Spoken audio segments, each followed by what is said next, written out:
The Adventures of Chanticleer and Partlet. 1. How they went to the mountains to eat nuts.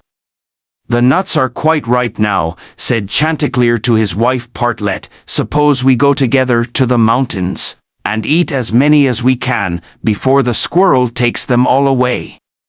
"With all my heart," said Partlet. "Let us go and make a holiday of it together." So they went to the mountains, and as it was a lovely day, they stayed there till the evening. Now, whether it was that they had eaten so many nuts that they could not walk, or whether they were lazy and would not, I do not know. However, they took it into their heads that it did not become them to go home on foot. So Chanticleer began to build a little carriage of nutshells, and when it was finished, Partlet jumped into it and sat down, and bid Chanticleer harness himself to it and draw her home. "That's a good joke," said Chanticleer. "No, that will never do. I had rather by half walk home. I'll sit on the box and be coachman, if you like, but I'll not draw."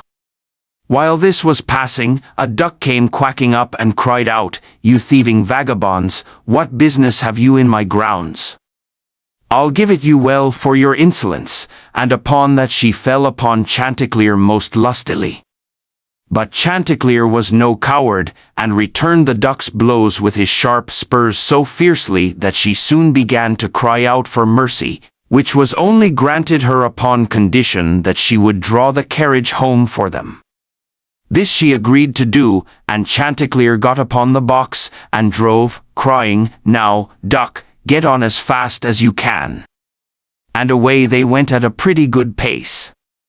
After they had travelled along a little way, they met a needle and a pin walking together along the road, and the needle cried out, "Stop, stop," and said it was so dark that they could hardly find their way, and such dirty walking they could not get on at all. He told them that he and his friend, the pin, had been at a public house a few miles off, and had sat drinking till they had forgotten how late it was. He begged therefore that the travellers would be so kind as to give them a lift in their carriage. Chanticleer, observing that they were but thin fellows, and not likely to take up much room, told them they might ride, but made them promise not to dirty the wheels of the carriage in getting in, nor to tread on Partlet's toes. Late at night they arrived at an inn, and as it was bad travelling in the dark, and the duck seemed much tired, and waddled about a good deal from one side to the other, they made up their minds to fix their quarters there. But the landlord at first was unwilling, and said his house was full, thinking they might not be very respectable company. However, they spoke civilly to him, and gave him the egg which Partlet had laid by the way, and said they would give him the duck, who was in the habit of laying one every day. So at last he let them come in, and they bespoke a handsome supper, and spent the evening very jollily. Early in the morning, before it was quite light, and when nobody was stirring in the inn, Chanticleer awakened his wife, and, fetching the egg, they pecked a hole in it, ate it up, and threw the shells into the fireplace. They then went to the pin and needle, who were fast asleep, and seizing them by the heads, stuck one into the landlord's easy chair and the other into his handkerchief, and, having done this, they crept away as softly as possible. However, the duck, who slept in the open air in the yard, heard them coming, and jumping into the brook which ran close by the inn, soon swam out of their reach. An hour or two afterwards the landlord got up, and took his handkerchief to wipe his face. But the pin ran into him and pricked him. Then he walked into the kitchen to light his pipe at the fire. But when he stirred it up, the eggshells flew into his eyes, and almost blinded him. "Bless me," said he, "all the world seems to have a design against my head this morning," and so saying, he threw himself sulkily into his easy chair. But, oh dear! The needle ran into him, and this time the pain was not in his head. He now flew into a very great passion, and, suspecting the company who had come in the night before, he went to look after them. But they were all off, so he swore that he never again would take in such a troop of vagabonds, who ate a great deal, paid no reckoning, and gave him nothing for his trouble but their apish tricks. 2. How Chanticleer and Partlet went to visit Mr. Korbes. Another day, Chanticleer and Partlet wished to ride out together, so Chanticleer built a handsome carriage with 4 red wheels, and harnessed 6 mice to it, and then he and Partlet got into the carriage, and away they drove. Soon afterwards a cat met them, and said, "Where are you going?" And Chanticleer replied, "All on our way. A visit to pay. To Mr. Korbes, the fox, today." Then the cat said, "Take me with you." Chanticleer said, "With all my heart. Get up behind, and be sure you do not fall off. Take care of this handsome coach of mine, nor dirty my pretty red wheels so fine. Now, mice, be ready, and, wheels, run steady, for we are going a visit to pay. To Mr. Korbes, the fox, today." Soon after came up a millstone, an egg, a duck, and a pin, and Chanticleer gave them all leave to get into the carriage and go with them. When they arrived at Mr. Korbes's house, he was not at home, so the mice drew the carriage into the coach-house. Chanticleer and Partlet flew upon a beam, the cat sat down in the fireplace, the duck got into the washing cistern, the pin stuck himself into the bed pillow, the millstone laid himself over the house door, and the egg rolled himself up in the towel. When Mr. Korbes came home, he went to the fireplace to make a fire, but the cat threw all the ashes in his eyes. So he ran to the kitchen to wash himself, but there the duck splashed all the water in his face, and when he tried to wipe himself, the egg broke to pieces in the towel all over his face and eyes. Then he was very angry, and went without his supper to bed, but when he laid his head on the pillow, the pin ran into his cheek. At this he became quite furious, and, jumping up, would have run out of the house, but when he came to the door, the millstone fell down on his head, and killed him on the spot.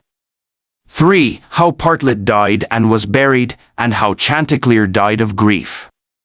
Another day Chanticleer and Partlet agreed to go again to the mountains to eat nuts, and it was settled that all the nuts which they found should be shared equally between them.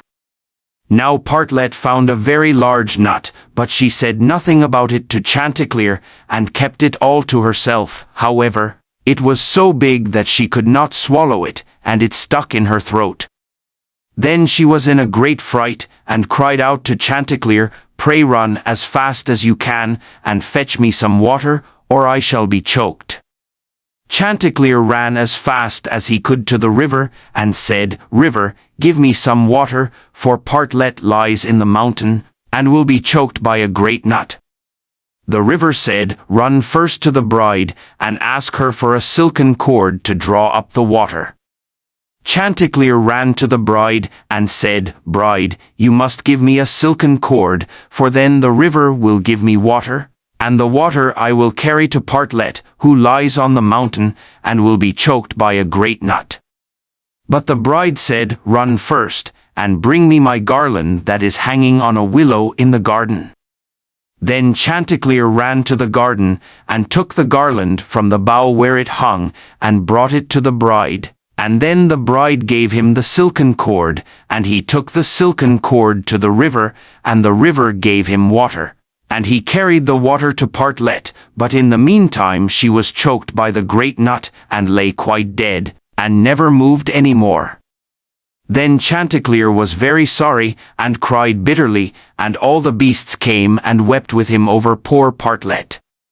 And 6 mice built a little hearse to carry her to her grave, and when it was ready they harnessed themselves before it, and Chanticleer drove them. On the way they met the fox. "Where are you going, Chanticleer?" said he. "To bury my Partlet," said the other. "May I go with you?" said the fox. "Yes, but you must get up behind, or my horses will not be able to draw you." Then the fox got up behind, and presently the wolf, the bear, the goat, and all the beasts of the wood, came and climbed upon the hearse.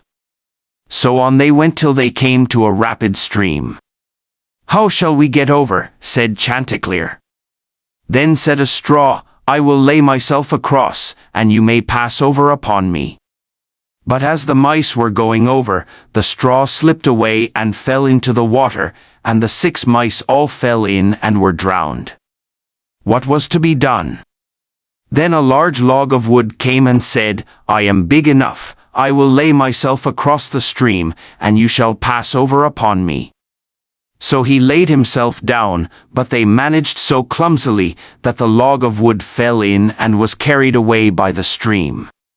Then a stone, who saw what had happened, came up and kindly offered to help poor Chanticleer by laying himself across the stream, and this time he got safely to the other side with the hearse, and managed to get Partlet out of it. But the fox and the other mourners, who were sitting behind, were too heavy, and fell back into the water and were all carried away by the stream and drowned. Thus Chanticleer was left alone with his dead Partlet, and having dug a grave for her, he laid her in it, and made a little hillock over her. Then he sat down by the grave, and wept and mourned, till at last he died too, and so all were dead.